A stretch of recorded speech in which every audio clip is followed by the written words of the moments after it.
একদা হযরত সুলাইমান আলাইহিস সালাম সিংহাসনে বসে রাজকার্য পরিচালনা করছিলেন। এমন সময় তিনি উপরের দিকে তাকিয়ে দেখলেন পক্ষীকুলেরা তার মাথার উপর পাখা মেলে ছায়াদান করছে, কিন্তু এদের মধ্যে তার প্রিয় হুদহুদ পাখিটি অনুপস্থিত। তখন তিনি হুদহুদের খোঁজ নিলেন, কোথায়ও তাকে পাওয়া গেল না। হযরত সুলাইমান আলাইহিস সালাম হুদহুদের উপর রাগান্বিত হলেন এবং বললেন, হুদহুদ বোধহয় পালিয়ে গেছে, না হয় সে বেঈমান হয়ে গেছে। তাকে পেলে আমি জবাই করে দিব, না হয় তাকে সমুচিত শাস্তি প্রদান করব। এই কথা বলে তিনি একাব নামক এক দৈত্যকে হুদহুদের খোঁজে প্রেরণ করলেন। একাব অতি দ্রুত পথ চলতে আরম্ভ করল। কিছু দূর গিয়ে হুদহুদের সঙ্গে তার সাক্ষাৎ হলো। তখন একাব শাহনশাহের রাগের কথা এবং তাকে তার খোঁজে পাঠিয়েছেন এই বলে হুদহুদকে জানিয়ে দিল।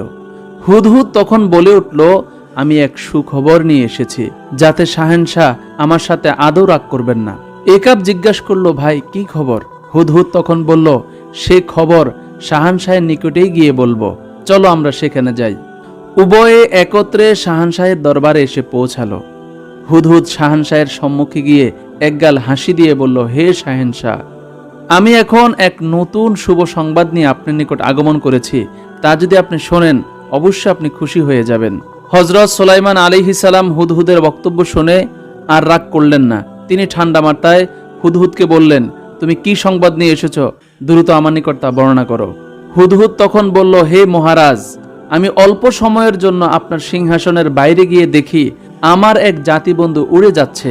তখন আমি তাকে ডাক দিলাম, সে ডাক শুনে আমার নিকট আসলো। তখন তার সাথে দীর্ঘদিনের পুঞ্জভূত ভালোবাসার আদান প্রদান হলো। তারপরে আমি কোথায় থাকি, সে কোথায় থাকে, এই বিষয়ে আমরা কথা বলা শুরু করলাম। তারপরে সে আমাকে জিজ্ঞেস করল আমি কোথায় থাকি। তখন আমি আপনার রাজদরবারের কথা বললাম। সে আপনার রাজদরবার সম্পর্কে কিছুই জানে না। তখন আমি বললাম, তুমি কোন রাজ্যে বসবাস করো, যেখানে হযরত সুলাইমান আলাইহিস সালামের রাজত্বের কোনো খবরই রাখো না? সে বলল, আমি এমন এক রানীর রাজ্যে বসবাস করি যে অত্যন্ত রূপবতী, দয়াবতী ও আরামপ্রিয়। তার রাজ্যে যত প্রজা আছে সকলে অতি আরামে জীবনযাপন করছে। তার সিংহাসন বিশাল ও অত্যন্ত সৌন্দর্যমণ্ডিত। হীরা, জহরত, পান্না, মুক্তা ইত্যাদি মূল্যবান পাথর দ্বারা সুসজ্জিত এক শহরের অধিকারী। স্বর্ণ ও রৌপ্য দ্বারা তৈরি তার সকল দরজা জানালা। তখন আমি বললাম, তোমার রাজ্য সম্বন্ধে হয়তো আমাদের শাহানশাহ হযরত সুলাইমান আলাইহিস সালাম অবগত নন। যদি তিনি অবগত থাকতেন, তাহলে অবশ্যই তার অধীনতা স্বীকার করে রানী বিলকিসকে রাজ্য পরিচালনা করতে হতো। তখন আমার বন্ধু বলল, চলো আমার সাথে, আমাদের রানীর সুন্দর সুসজ্জিত রাজ্যটি একবার দেখে আসবে আমার সাথে গিয়ে। তার প্রস্তাব শুনে প্রথমে আমি যেতে চাইলাম না।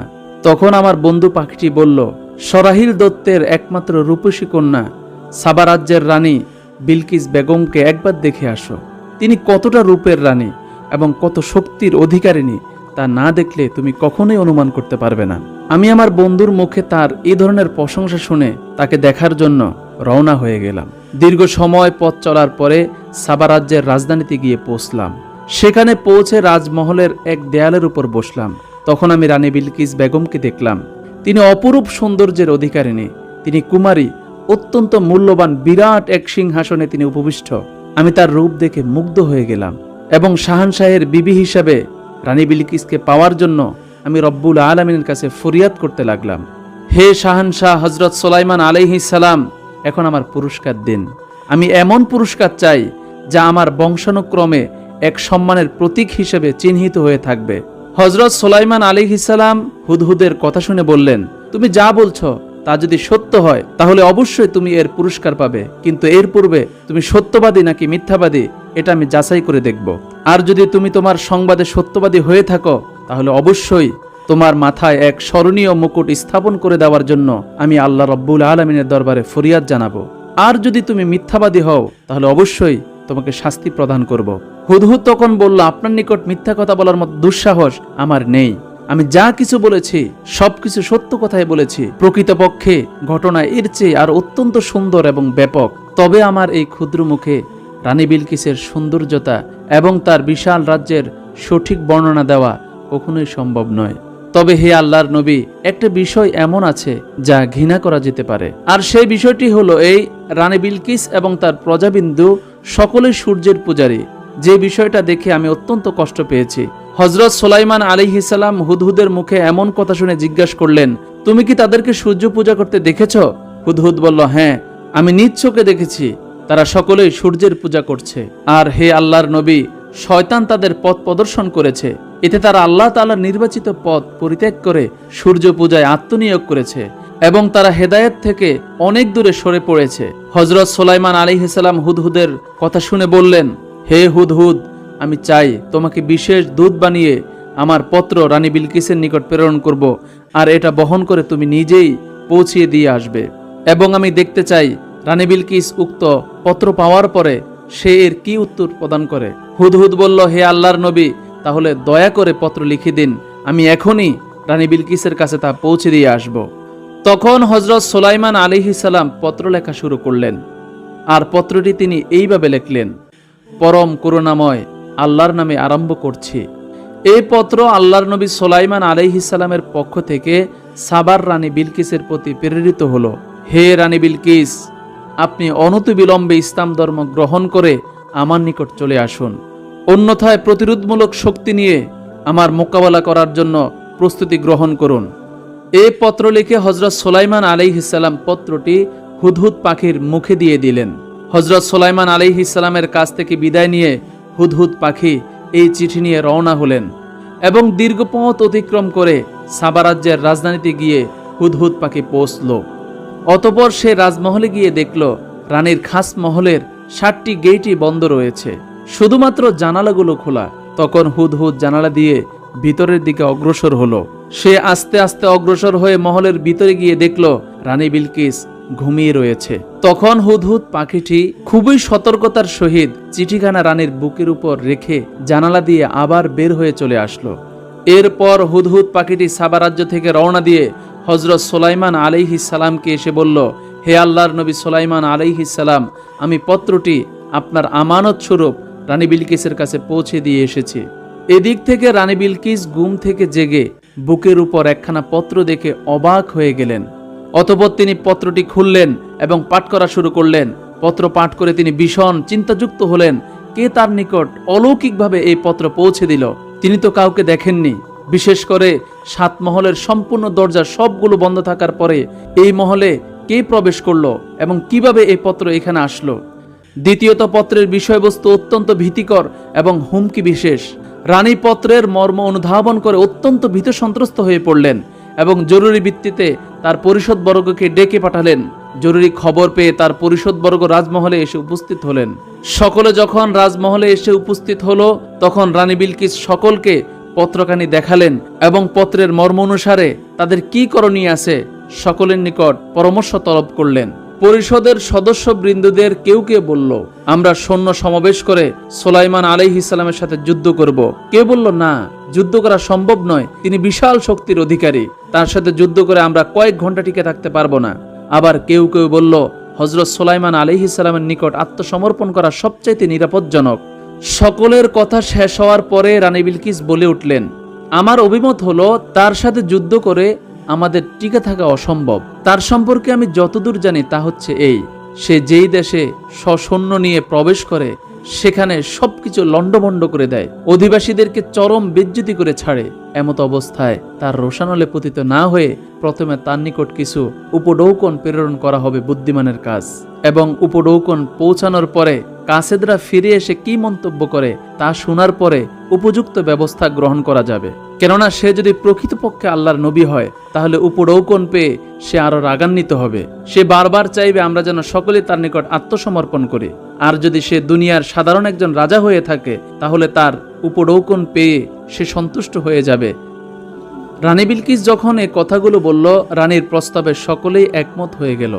রানী বিলকিস উপঢৌকন প্রেরণ করে এই কথা বোঝাতে চেয়েছেন যে হযরত সুলাইমান আলাইহিস সালাম প্রকৃতপক্ষে একজন নবী নাকি তিনি একজন সাধারণ রাজ্য অধিপতি। যদি সুলাইমান আলাইহিস সালাম নবী হন তাহলে তিনি উপঢৌকন কখনোই গ্রহণ করবেন না, তিনি রানীকে ইসলাম গ্রহণের জন্য চাপ সৃষ্টি করবেন। আর যদি তিনি একজন রাজ্য অধিপতি হন তাহলে তিনি উপঢৌকন গ্রহণ করে তাকে বিয়ে করার প্রস্তাব পাঠাবেন। এরপর রানী বিলকিস তার সৈন্যদের মধ্য থেকে একদল দূত গঠন করলেন এবং হযরত সুলাইমান আলাইহিস সালামের নিকট যে সমস্ত উপঢৌকন প্রেরণ করবেন তা তাদের নিকট হস্তান্তর করলেন। উপঢৌকন হিসাবে রানী বিলকিস তার কাছেরদের নিকটে 60টি স্বর্ণের এবং 60টি রৌপ্যের ইট প্রদান করলেন। মণি, মুক্তা, জহরত ও পান্না জাতীয় অনেক মূল্যবান পাথর দিয়ে দিলেন। সর্বোপরি সবগুলো স্বর্ণের সুতা দ্বারা তৈরি করা ডাকনা কাপড় দিয়ে ঢেকে কাছেরদের নিকট পাঠিয়ে দিলেন। এরপর উক্ত দূতেরা রানী বিলকিসের কাছ থেকে বিদায় নিয়ে হযরত সুলাইমান আলাইহিস সালামের রাজদরবারের দিকে রওনা করলেন।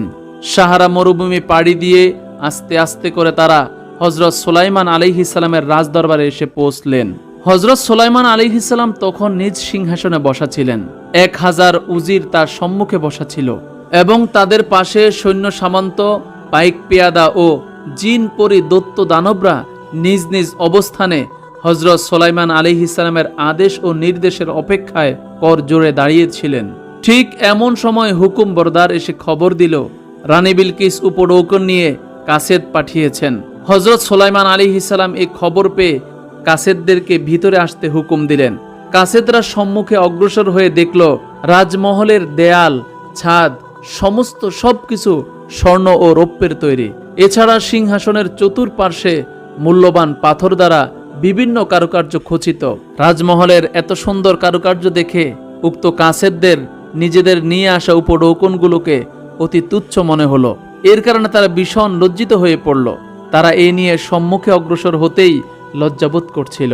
ঠিক এই সময় হুদহুদ পাখি তাদেরকে মনোবল শক্ত করে হযরত সুলাইমান আলাইহিস সালামের নিকট অগ্রসর হয়ে যাওয়ার জন্য আদেশ করল। তখন তারা হযরত সুলাইমান আলাইহিস সালামের সম্মুখে এসে যথাযথ সম্মান প্রদর্শন করল এবং হযরত সুলাইমান আলাইহিস সালামের নিকটে উপঢৌকন সমূহ পেশ করল। হযরত সুলাইমান আলাইহিস সালাম এই সকল উপঢৌকন দেখে বললেন, তোমরা কি আমাকে উপঢৌকন দিয়ে খুশি করতে এসেছো? এর চেয়ে আমার আল্লাহ আমাকে অনেক বেশি দিয়েছেন। এখনই তোমরা এগুলো নিয়ে ফিরত চলে যাও। আর তোমাদের রানীকে গিয়ে বলো, যদি সে ইসলাম কবুল করতে অস্বীকার করে তাহলে আমি আমার সেনা দলবল নিয়ে তার প্রতি আক্রমণ করব, যার ফলে তার রাজ্য লণ্ডভণ্ড হয়ে যাবে এবং তারা সকলে রাজ্যচ্যুত হয়ে পড়বে। কাসেদরা হযরত সুলাইমান আলাইহিস সালামের দরবার থেকে বিদায় নিয়ে আস্তে আস্তে রানী বিলকিসের দরবারের দিকে রওনা হলো। রানী বিলকিসের কাছে এসে হযরত সুলাইমান আলাইহিস সালামের সকল মন্তব্যগুলো জানালো। তার পাশাপাশি হযরত সুলাইমান আলাইহিস সালামের দরবারের শান শওকতের কথা সবিস্তারে বর্ণনা করলো। তখন রানী বিলকিস বললেন, তিনি আমার চেয়ে অনেক বড় সম্রাট এবং অনেক বড় শক্তিশালী। তার সাথে যুদ্ধ করার মতো ক্ষমতা আমার এবং আমার দেশের কেউ রাখে না। তবে হযরত সুলাইমান আলাইহিস সালামের দমকের কারণেই তার উপর ঈমান আনা কখনোই উচিত হবে না, বরং তিনি কি আসলেই আল্লাহর নবী কিনা তা যাচাই করার জন্য তার পক্ষ থেকে কিছু মুজিজা আমাদের দেখে নেওয়া উচিত। এই চিন্তা করে তিনি তার পরিষদবর্গের সকলকে বলল, তার পক্ষ থেকে মুজিজা দর্শনের উদ্দেশ্যে আমি দ্বিতীয়বার কিছু পরীক্ষামূলক বিষয় নিয়ে তার নিকট আবার কাসেদ প্রেরণ করতে চাই। রানীর এই কথাগুলো শুনে পরিষদবর্গের সকলেই তার সাথে একমত হলো। তখন রানী বিলকিস কিছু সংখ্যক দাসদাসীকে একই রকম পোশাক পরিধান করালেন। ছিদ্রবিহীন কয়েক টুকরা ইয়াকুত পাথর কৌটায় ভরে দিলেন। কিছু সংখ্যক তেজি ও অলস ঘোড়া প্রেরণ করলেন। সবশেষে একটি খালি বোতল দিয়ে দিলেন। আর কাসেদদেরকে বলে দিলেন, প্রথমে হযরত সুলাইমান আলাইহিস সালামকে তোমরা দাসদাসীদেরকে পৃথক করে দিতে বলবে। এরপর লোহা বা অন্য কোনো যন্ত্র দ্বারা ছিদ্র না করে অন্য কোনো উপায়ে ইয়াকুত পাথরকে ছিদ্র করে গেঁথে দিতে বলবে। তৃতীয়ত, তেজি ও অলস ঘোড়াগুলোকে পৃথক পৃথক করে দিতে বলবে। চতুর্থ নম্বরে খালি বোতলটিতে এমন পানি ভরে দিতে বলবে যে পানি আকাশ ও মাটির কোনো জায়গায় পাওয়া যায় না। রানী বিলকিসের সকল প্রস্তাব বলা শেষ হলে কাসেদগণ রানী বিলকিসের পক্ষ থেকে সে সমস্ত জিনিস নিয়ে হযরত সুলাইমান আলাইহিস সালামের রাজদরবারের উদ্দেশ্যে রওনা হয়ে গেলেন। সাহারা মরুভূমি পাড়ি দিয়ে আস্তে আস্তে তারা হযরত সুলাইমান আলাইহিস সালামের রাজদরবারে এসে উপস্থিত হলেন এবং হযরত সুলাইমান আলাইহিস সালামের নিকটে সকল উপঢৌকনগুলো পেশ করলেন এবং উক্ত কাসেদগণ রানী বিলকিসের সকল প্রস্তাব হযরত সুলাইমান আলাইহিস সালামের নিকট ব্যক্ত করলেন। তখন হযরত সুলাইমান আলাইহিস সালাম একই রূপ পোশাক পরা সকল দাসদাসীদেরকে হাত ধুয়ে আসার জন্য আদেশ দিলেন। তখন পুরুষগণ শুধুমাত্র হাতের আঙ্গুলি ধৌত করলেন এবং মহিলাগণ তাদের হাতের কবজি পর্যন্ত ধৌত করলেন। আর এর মাধ্যমেই হযরত সুলাইমান আলাইহিস সালাম বলে দিলেন, এদের মধ্য থেকে যারা শুধুমাত্র হাতের আঙ্গুলি পর্যন্ত ধৌত করেছে এরা হচ্ছে পুরুষ, আর যারা হাতের কবজি পর্যন্ত ধৌত করেছে এরা হচ্ছে মহিলা। দ্বিতীয়ত, ইয়াকুত পাথর মাটিতে রেখে পাথর ছিদ্রকারী এক প্রকার কীটকে হযরত সুলাইমান আলাইহিস সালাম আদেশ দিলেন যেন উক্ত কীট ইয়াকুত পাথরকে ছিদ্র করে দেয়। 3 নম্বরে হযরত সুলাইমান আলাইহিস সালাম ঘোড়াগুলোর সম্মুখে ছোলাবুট ও ঘাস হাজির করতে বললেন। দেখা গেল অলস ঘোড়াগুলো তাড়াহুড়া করে ছোলাবুট খেতে আরম্ভ করলো এবং তেজি ঘোড়াগুলো একটু অপেক্ষা করে ঘাস খেতে আরম্ভ করলো। তখন হযরত সুলাইমান আলাইহিস সালাম তেজি এবং অলস ঘোড়ার পার্থক্য দেখিয়ে দিলেন। এরপর হযরত সুলাইমান আলাইহিস সালাম উক্ত খালি বোতলটিকে আনতে বললেন। তখন কাসেদগণ খালি বোতলটি হযরত সুলাইমান আলাইহিস সালামের কাছে পেশ করলেন। হযরত সুলাইমান আলাইহিস সালাম বললেন, এই খালি বোতল দিয়ে আমি কি করব?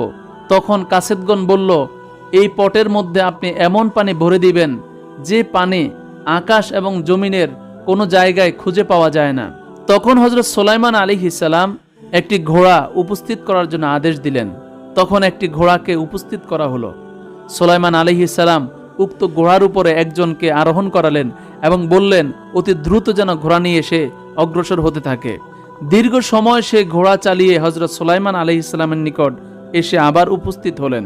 দ্রুত দৌড়ানোর কারণে উক্ত ঘোড়াটি যখন ঘেমে গেল, হযরত সুলাইমান আলাইহিস সালাম উক্ত ঘোড়ার ঘামগুলো পটের মধ্যে ভরে নিলেন এবং বললেন, এটা এমন পানি যা আকাশেও পাওয়া যায় না, জমিনেও পাওয়া যায় না।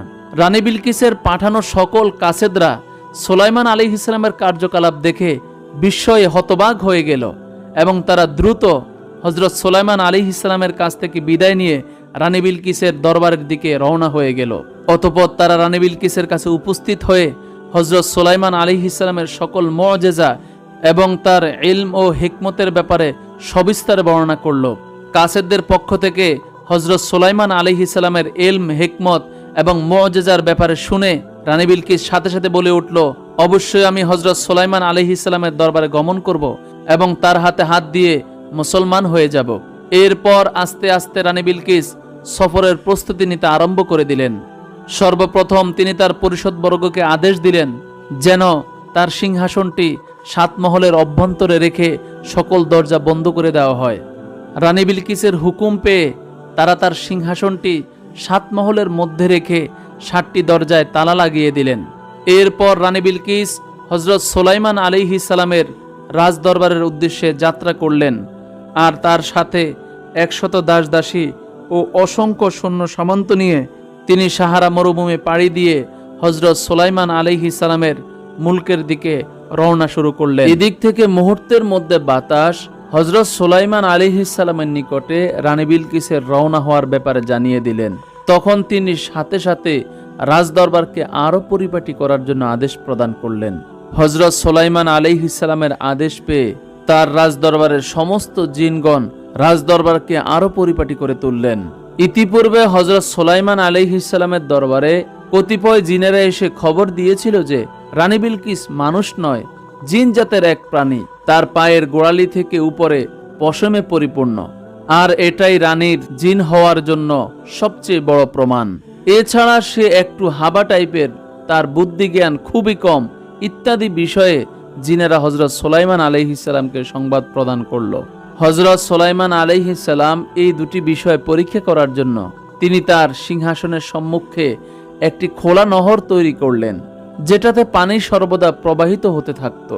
তিনি এই প্রবাহিত নহরের উপর বিরাট একখণ্ড স্বচ্ছ আয়না রেখে দিলেন, যে আয়নাটির স্বাভাবিক দৃষ্টিতে দেখা যায় না, শুধুমাত্র পানি প্রবাহিত হচ্ছে এটাই দেখা যায়। হযরত সুলাইমান আলাইহিস সালাম এই স্বচ্ছ আয়নার উপর দিয়ে রানী বিলকিসের আগমনের আয়োজন করলেন। হযরত সুলাইমান আলাইহিস সালামের দরবারে রানীর আগমনের ব্যাপারে আরো একটি সমস্যা দেখা দিল। রানী বিলকিস এক রাজ্যের বাদশা। তিনি যখন হযরত সুলাইমান আলাইহিস সালামের দরবারে আসছেন তখন তার জন্য একটি মর্যাদাবান আসন তো প্রয়োজন, কিন্তু হযরত সুলাইমান আলাইহিস সালামের দরবারে তার নিজ সিংহাসন ছাড়া অন্য আর কোনো সিংহাসন ছিল না। তাই বিষয়টা নিয়ে সকলেই চিন্তিত হয়ে পড়ল। হযরত সুলাইমান আলাইহিস সালাম তখন বললেন, হে জিনজাতি, তোমাদের মধ্যে কে এমন আছে যে রানী বিলকিসের সিংহাসনটি আমার নিকট উপস্থিত করে দিতে পারবে? হযরত সুলাইমান আলাইহিস সালামের আদেশ ক্রমে জিনেরা এসে বলল, হুজুর, আপনার হুকুম পেলে আমরা কয়েক ঘন্টার মধ্যে রানীর সিংহাসন এনে এখানে উপস্থিত করে দিতে পারবো। হযরত সুলাইমান আলাইহিস সালাম বললেন, এতটা সময় দেওয়া সম্ভব নয়, কেননা রানী বিলকিস এর আগেই আমাদের এখানে চলে আসতে পারে। হযরত সুলাইমান আলাইহিস সালামের কথা শুনে ইফরিত নামক এক শক্তিশালী জিন এসে বলল, হুজুর, আমি মাত্র 1 ঘন্টার মধ্যে সিংহাসন নিয়ে আসতে পারি। হযরত সুলাইমান আলাইহিস সালাম বললেন, অত সময় দেওয়াও সম্ভব নয়, এর চেয়েও অল্প সময়ের মধ্যে কে পারবে সিংহাসনটা নিয়ে আসতে।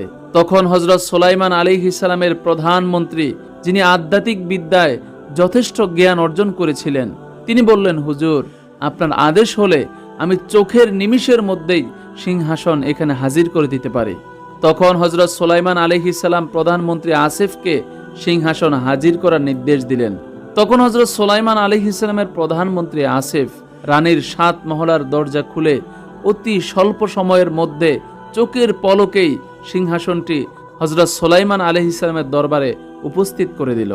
হযরত সুলাইমান আলাইহিস সালাম সিংহাসন দেখে আল্লাহর শুকরিয়া আদায় করলেন এবং বললেন, এটার কিছুটা সংস্কার করো, সম্মুখের পাথরগুলো পরিবর্তন করে নতুন পাথর লাগিয়ে দাও, যাতে সিংহাসন চিনতে রানীর একটু অধিক ভাবনা চিন্তা করতে হয়।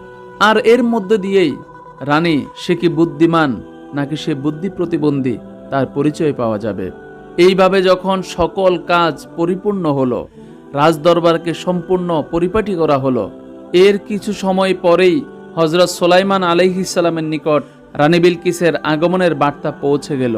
তখন হযরত সুলাইমান আলাইহিস সালাম রানী বিলকিসকে রাজমহলে নিয়ে আসার জন্য আদেশ দিলেন এবং তিনি তার সম্মুখে অবস্থিত উক্ত নহরের দিকে তাকিয়ে রইলেন।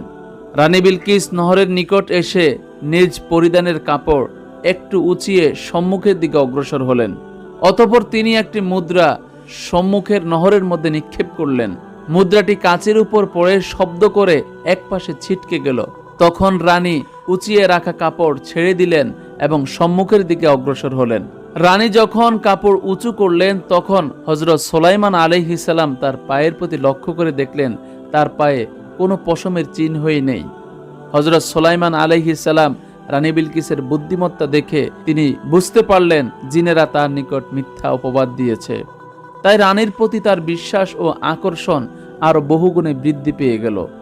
রানী বিলকিস হযরত সুলাইমান আলাইহিস সালামের সম্মুখে পৌঁছে হযরত সুলাইমান আলাইহিস সালামকে সালাম দিলেন এবং তাকে মুসলমান করে নেওয়ার জন্য আবেদন পেশ করলেন।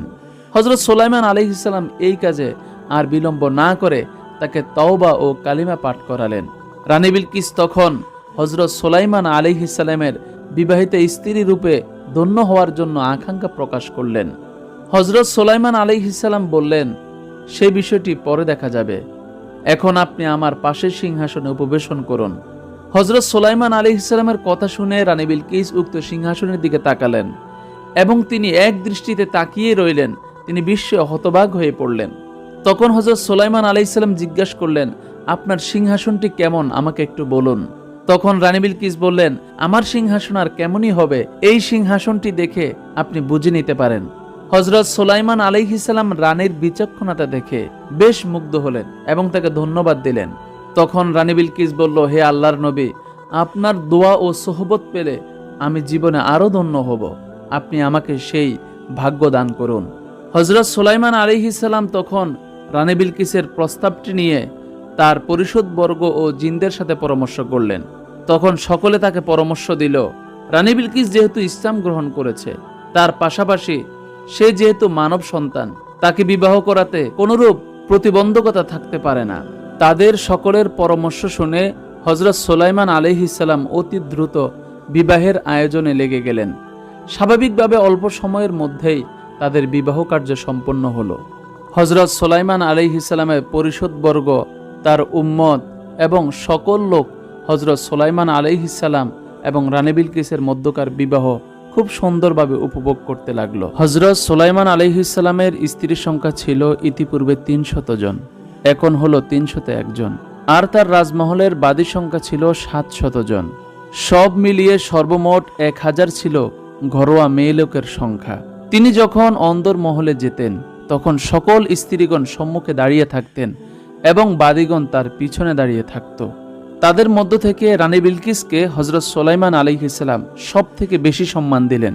রানী বিলকিস যখন তার নিকট আসতেন তখন অন্যান্য সকল স্ত্রী ও বাদীরা দূরে সরে যেত, যাতে করে হযরত সুলাইমান আলাইহিস সালাম ও রানী বিলকিস দুজনে অধিক সময় আনন্দ উপভোগ করতে পারেন। হযরত সুলাইমান আলাইহিস সালাম যে রাত্রে স্ত্রীদের নিকট গমন করতেন, সে রাতে এক এক করে 1000 স্ত্রীর সাথে তিনি মিলন করতেন। কোনো বৈষম্য বা পার্থক্য তার নিকট ছিল না, আর এটাই ইসলামের শাশ্বত বিধান। হযরত সুলাইমান আলাইহিস সালাম রানী বিলকিস এবং তার অন্যান্য স্ত্রীদেরকে নিয়ে সুখে শান্তিতে দিন কাটতে লাগলেন। হযরত সুলাইমান আলাইহিস সালামের যুগের অধিকাংশ জিন ছিল হযরত সুলাইমান আলাইহিস সালামের তাবেদার। বাকি কতক ছিল বেঈমান, কতক ছিল মুশরিক, আর কতক রাষ্ট্রদ্রোহী পালাতক ছিল। হযরত সুলাইমান আলাইহিস সালাম প্রায় অন্যায়কারীদেরকে ধরে এনে বিচার করতেন। পালাতক ও রাষ্ট্রদ্রোহীদের ধরার জন্য জিনদের মধ্যে গুপ্তচর ছিল, সেনাবাহিনী ও নিরাপত্তা বাহিনীও ছিল। তারা পালা বদল করে ক্রমে ক্রমে অপরাধীদেরকে খুঁজে বের করে হযরত সুলাইমান আলাইহিস সালামের দরবারে বন্দী করে নিয়ে আসতেন। একদা রানী বিলকিসের অনুরোধে হযরত সুলাইমান আলাইহিস সালাম তাকে নিয়ে সিংহাসনে আরোহণ করে সমুদ্র যাত্রা করলেন। বাতাসে তাদের সিংহাসন নিয়ে বহু দেশ সফর করে এক গভীর ও দিগন্তহীন সমুদ্রের উপর স্থির হয়ে দাঁড়িয়ে থাকল। রানী বিলকিস প্রাণ ভরে সমুদ্রের দৃশ্য অবলোকন করলেন। অতঃপর বাতাস তাদের সিংহাসন এক বিশাল দ্বীপে নিয়ে আসলো। সেখানে তারা অবতরণ করলেন এবং প্রাকৃতিক সৌন্দর্যমণ্ডিত গাছপালা, নহর, ঝর্ণা ও পর্বতমালা দেখলেন। হযরত সুলাইমান আলাইহিস সালাম ও রানী বিলকিস সেখানে পৌঁছার পরে জিনেরা কয়েক হাজার রাষ্ট্রদ্রোহী পালাতক জিনকে আটক করে হযরত সুলাইমান আলাইহিস সালামের সম্মুখে হাজির করলেন। হযরত সুলাইমান আলাইহিস সালাম তাদেরকে মৃত্যুদণ্ড প্রদানের সিদ্ধান্ত গ্রহণ করলেন। তখন রানী বিলকিস তাদের জীবন ভিক্ষার জন্য হযরত সুলাইমান আলাইহিস সালামের নিকট আবেদন করলেন। রানী বিলকিসের আবেদনের কারণে হযরত সুলাইমান আলাইহিস সালাম বললেন, এরা দীর্ঘদিন যাবৎ আমার বিরুদ্ধে ষড়যন্ত্র করে এসেছে, এদের কোনোই ক্ষমা নেই। তবে তুমি যদি তোমার দায়িত্বে এদেরকে অনুগত মুসলমান করে দেখাশোনা করতে পারো, তাহলে এদের জীবন ভিক্ষা দিতে পারি। রানী বিলকিস তখন সকল জিনদের নিকট অঙ্গীকার নিয়ে তাদেরকে মুসলমান করে নিজ তত্ত্বাবধানে নিয়ে গেলেন। এই জিনেরা সারা জীবন রানী বিলকিসের অজ্ঞাবহ হয়ে থাকলো। হযরত সুলাইমান আলাইহিস সালাম সেখান থেকে সফর শেষ করে রানী বিলকিসের সাবা নামক রাজ্যের দিকে আস্তে আস্তে রওনা দেওয়া শুরু করলেন। রানী বিলকিস সহ তখতে সুলাইমান নিয়ে হযরত সুলাইমান আলাইহিস সালাম সাবা রাজ্যে এসে উপস্থিত হলেন। হযরত সুলাইমান আলাইহিস সালাম সাবা রাজ্যে পৌঁছার পরে সেখানে দীর্ঘ সময় অবস্থান করলেন এবং তার রাজ্যের সবকিছু ঘুরে ঘুরে দেখলেন। সর্বশেষে হযরত সুলাইমান আলাইহিস সালাম সাবা রাজ্যের সকল অধিবাসীদেরকে ইসলামের তালিম দেন এবং মুসলমানদের অন্তর্ভুক্ত করে নেন। এছাড়া সেখানের প্রশাসন বিভাগের কর্মকর্তাদেরকে ডেকে ইসলামী আইন অনুসারে রাজ্য শাসনের পরামর্শ দেন এবং জাবুর কিতাব অনুসারে দেশ পরিচালনার লক্ষ্যে অতি শীঘ্র একটি শিক্ষা প্রতিষ্ঠান গড়ে তোলার নির্দেশ প্রদান করেন। এছাড়া মানুষকে পরিশ্রমী ও আদর্শবান করে গড়ে তোলার উদ্দেশ্যে দেশব্যাপী কিছু প্রশিক্ষণ কেন্দ্র খোলার পরামর্শ দেন। এছাড়া আরও প্রয়োজনীয় বহু বিষয়ে তিনি দিক নির্দেশনা প্রদান করেন। এরপর হযরত সুলাইমান আলাইহিস সালাম সাবা রাজ্যে রানী বিলকিসকে রেখে তখতে সুলাইমান নিয়ে আস্তে আস্তে নিজ দেশের উদ্দেশ্যে রওনা দেন। হযরত সুলাইমান আলাইহিস সালাম বিভিন্ন শহর, নদ নদী, সাগর ইত্যাদি পাড়ি দিয়ে আবার নিজ দেশে এসে উপস্থিত হলেন। নিজ দেশে পৌঁছার পর হযরত সুলাইমান আলাইহিস সালাম আগের ন্যায় আবার রাষ্ট্র পরিচালনা করা শুরু করলেন। মাঝে মধ্যে তিনি সাবা রাজ্যে গমন করে রানী বিলকিসের খোঁজ খবর নিতেন এবং সেই দেশের সমস্ত লোকদেরকে নসিহত ও তালিম দিতেন। হযরত সুলাইমান আলাইহিস সালাম এইভাবে আল্লাহ রব্বুল আলামিনের হেদায়েতের বাণী, জাবুর কিতাবের দাওয়াত নিজ দেশ এবং অন্য সকল রাষ্ট্রে প্রচার করলেন। হযরত সুলাইমান আলাইহিস সালাম এইভাবে অক্লান্ত পরিশ্রম করে নিজ দেশ সহ অন্যান্য সকল রাষ্ট্রে ইসলামের প্রচার প্রসারণা করলেন। সকল মানুষকে জাবুর কিতাব অনুসারে ইসলামের ছায়ায় একত্রিত করে অবশেষে আল্লাহর নবী সুলাইমান আলাইহিস সালাম আল্লাহ পাক রব্বুল আলামিনের ডাকে সাড়া দিয়ে এই পৃথিবী ত্যাগ করেন। প্রিয় দিনী ভাই ও বোনেরা, আজকের ভিডিওটি এই পর্যন্তই। ভিডিওটি আপনাদের কেমন লাগলো অবশ্যই কমেন্টের মাধ্যমে জানাবেন। যদি একটু ভালো লেগে থাকে তাহলে শেয়ার করে বন্ধুদের মধ্যে ছড়িয়ে দিবেন। আর অবশ্যই আমাদের চ্যানেলটি সাবস্ক্রাইব করে আমাদের পাশে থাকবেন। প্রত্যেকটি ভিডিও সবার আগে পেতে বেল আইকনটি প্রেস করে দিবেন। আগামী ভিডিওটি দেখার আমন্ত্রণ জানিয়ে আজকের মতো এখানেই বিদায় নিচ্ছি। আসসালামু আলাইকুম ওয়া রাহমাতুল্লাহি ওয়া বারাকাতুহু।